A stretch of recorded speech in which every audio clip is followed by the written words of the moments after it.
Hi Glenn. There's been an interesting and surprising moves in the markets recently. What's been happening?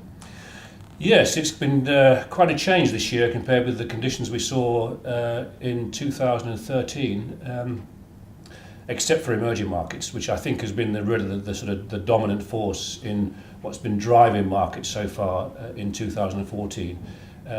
The problems that we saw in emerging markets immediately post the Fed's first tapering comments back in May 2013.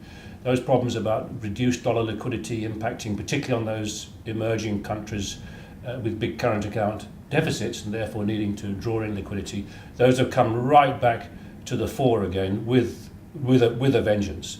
And markets have really had quite a wobble this year. Prior to this year, developed markets had really been immune from the problems in the emerging world, and as we know, had performed extremely well. But there was a degree of contagion this year as the problems in the emerging world became, I think, much more acute, and that resulted in a very sharp sell-off, particularly in the second half of the month, right across the world, in both the emerging world and the developed world. The emerging world did much worse than the developed world, but nevertheless, it was a tough month for equity investors generally. Do you think that this is it across all emerging market countries? Or? Well, the problems last year were primarily in what became known as the BITS, or the Fragile Five: Brazil, India, Indonesia, Turkey, and South Africa, which have been running big and growing current account deficits, have relied too much on foreign capital inflows, enjoyed a credit boom, and with the prospect of reduced dollar liquidity, that became quite a serious problem. So it was a problem mostly limited to those sorts of countries last year. This time around, this year, it's become much more widespread. So we've seen emerging markets generally coming under a lot of pressure. And to give you some idea of the scale of this thing, the global emerging market equity index was down 6.5% in dollar terms in January. Developed markets, in contrast, down 3.7%. So a bad year, a bad start to the year, but much worse in emerging markets. And yes, there have been some country-specific issues that have been impacting the emerging world, and I can think of a few. The mining strikes in South Africa have not helped. We've had political unrest in Thailand, Turkey, Ukraine. It's small, but nevertheless, it's been a factor. We've had the slowdown in China, which we've talked about right through the course of the last year on our podcast. There's been more evidence of that. So that there have been some country-specific factors. And this year as well, we had pretty extraordinary devaluation in Argentina. They had been supporting their currency at artificially high levels, withdrew that support, the currency fell by 19% in January.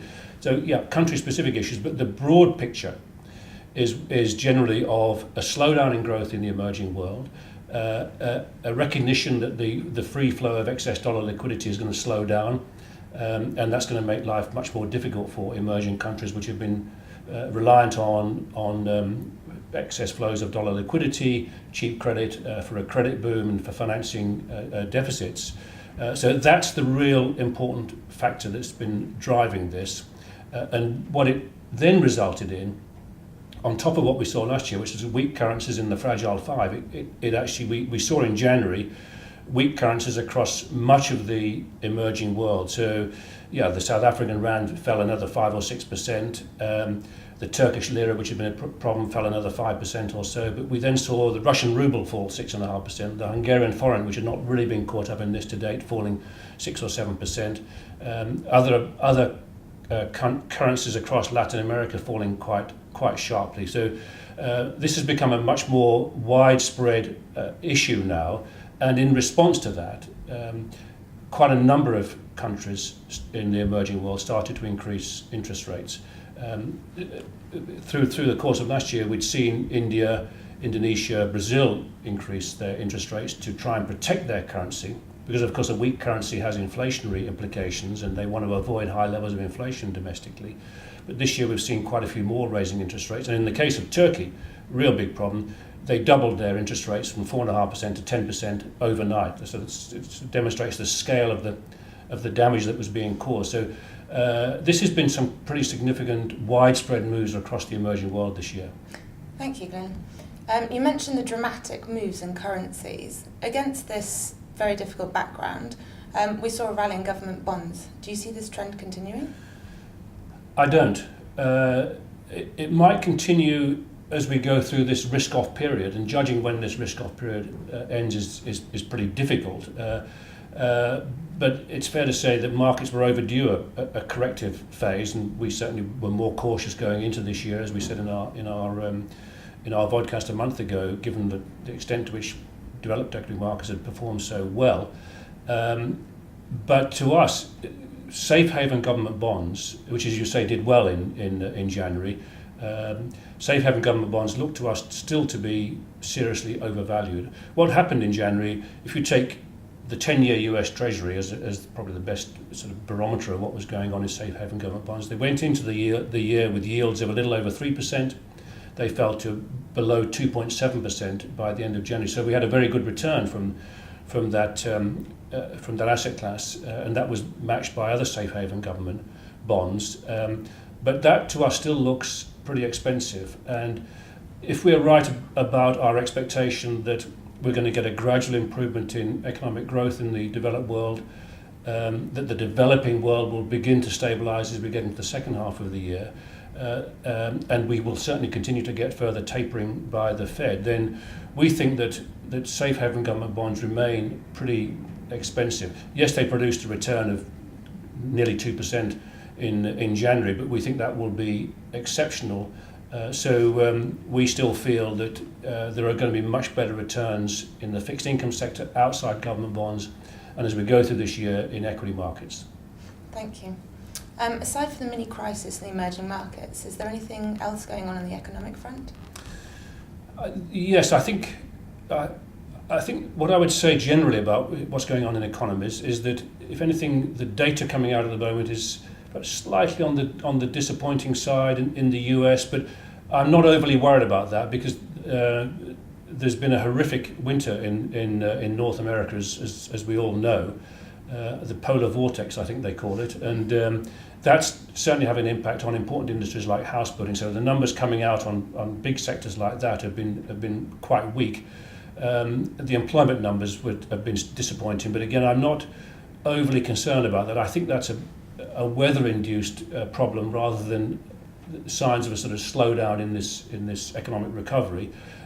We've always felt the recovery is going to be modest. It's not going to be a sort of a raging growth story. It's going to be quite subdued, but we still think that is intact.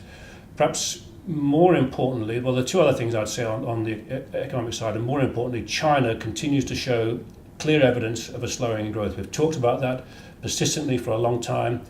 The GDP numbers that came out for Q4 were slightly weaker than Q3, still a big number, 7.7 I think it was, but slightly slowing growth. And the forward-looking indicators coming out from China are pointing to further slowdowns in growth. The purchasing managers indices actually getting towards that critical 50 level. If they go below that, that's negative growth in certain sectors. So all pointing to a further slowdown in growth. And we know at the same time China's got these credit problems.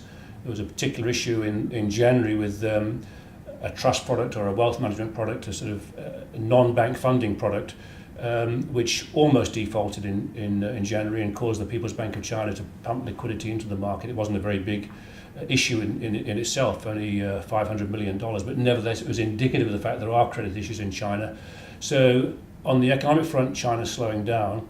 And the other thing I would say about the economic picture is that there are some signs that peripheral Europe is coming out of this very long slump of a sort of 5-year period of really tough austerity conditions. Very early days, but again, the forward-looking indicators are just suggesting that it's beginning to pull out of that.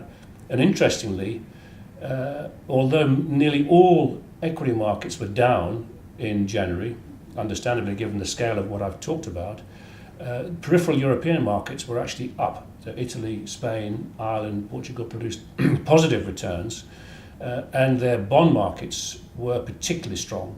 We saw yields on those bonds fall into levels that we had not seen since well before the global financial crisis in 2008. So early days, and we're not out of the sort of Eurozone crisis yet because there's still a lot of debt there, but I think that's sort of a positive indicator and gives encouragement for our belief that Europe is gradually, slowly pulling out of this long slump. Thank you. And the UK seems to be more robust as well at the moment. Do you think that this is sustainable? Yeah, the UK has done well. We've always been pretty positive about the UK for the past 12 months or so. The numbers coming out have been good, as you rightly say. One of the most extraordinary things about the UK is the employment generation. We saw some very big employment growth in the fourth quarter of last year, which is a very, very encouraging sign. Jobs are being created. Lots of people are talking about absence of productivity growth and absence of real wages growth. That comes later in the cycle. The great thing is we are seeing a more broadly based recovery. We're seeing a lot of job creation. I think the UK is actually well placed. Incidentally, that job creation gave the market a few alarms because unemployment has fallen to just over 7%, which is a threshold set by the Bank of England at which it would consider the zero interest rate policy it's effectively got. But the Bank of England very quickly made it clear that that is not the only parameter they're looking at. In fact, they've moved away a little bit from that, and that 7% level is a threshold, not a trigger. We remain firmly of the view that there is no prospect whatsoever of the Bank of England increasing interest rates anytime this year or probably well through 2015. There's just too much debt in the economy still.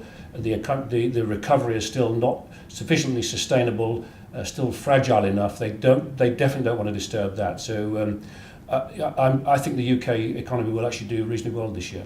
Okay, great. You touched on this earlier, but do you think that inflation across the developed world has been subdued? Do you think there are risks of deflation? It's certainly not a zero risk. The most obvious area is Europe.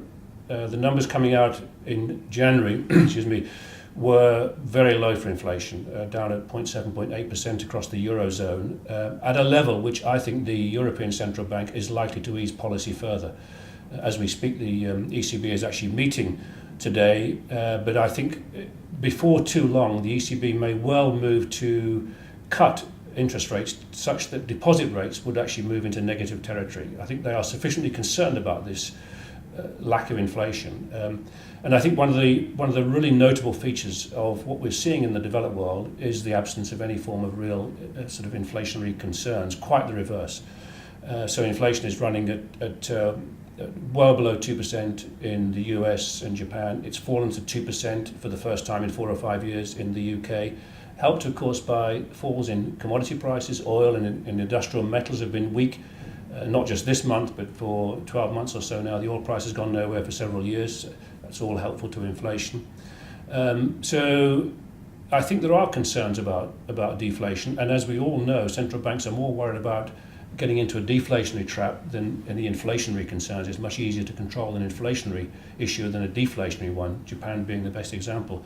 It's a reason why we think central banks, despite what the Fed is doing with tapering, and of course it tapered another $10 billion in January, despite that, central banks are going to remain in ultra-loose policy mode throughout this year. And incidentally, on that score, although the Fed is tapering, we all know that, and they will continue to do so through this year, although I think they'll do it cautiously. If you take the aggregate of all the central banks in the developed world, they're going to be pumping in an additional amount of liquidity this year of at least $1 trillion.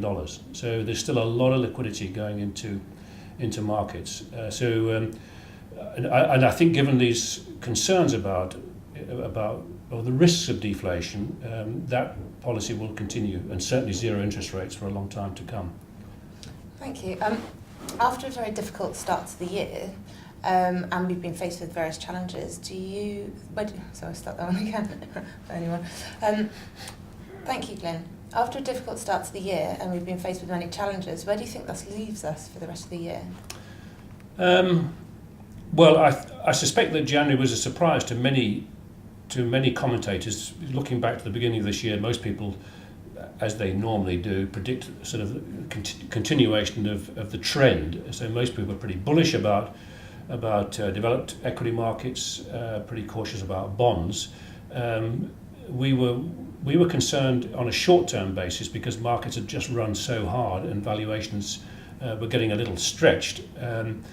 So we think this is actually a healthy corrective phase in markets. There needed to be a period of correction and consolidation. They'd just run too quickly, too far. We certainly have some concerns about what's going on in the emerging world.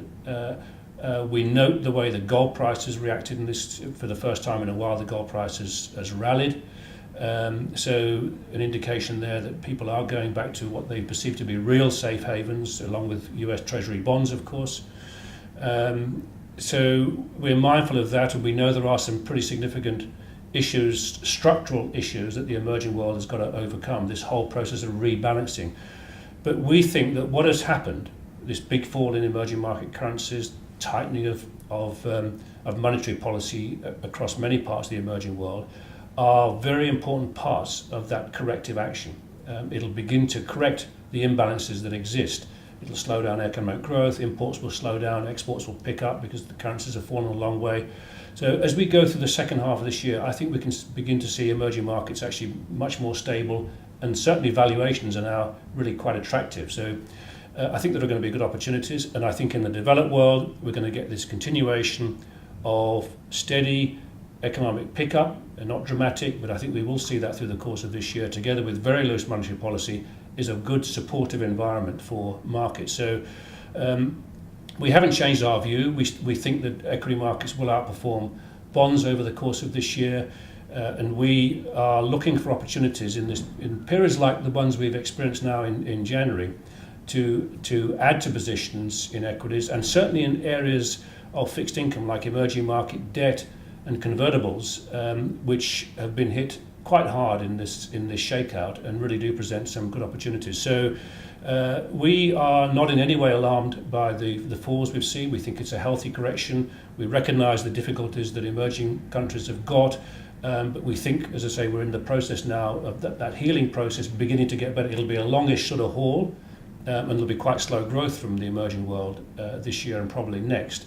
But valuations are beginning to discount that and more. So yeah, we're constructive.